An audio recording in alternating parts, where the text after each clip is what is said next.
Ahmed. I'm grade 5 in Clever Private Basic School. Hello, my name is Helvan Hardy. I'm grade 5 in a Clever Private Basic School. So today we are talking about zoo. Zoo is the place for animals that children love in the zoo. They go to the zoo every day.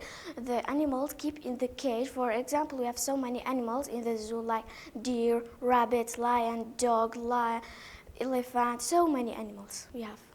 For example, lion have a 4 legs and too much hair in a face, and lion like a meat and 15 years and can go forest. For example, we have another one animal like dog. Dog is the wild animal, and dog is the faithful animal, and dog likes meat. You have another animal, zebra. Zebra is one of the mammals. Zebra eat grass, and zebra live in a forest, and zebra have a black and white line in the body. For example, we have another one animal like deer. Deer is a wild animal, and deer is the fastest animal in the world. Deer can run at 50 kilometers an hour. Deer can live for 60 years.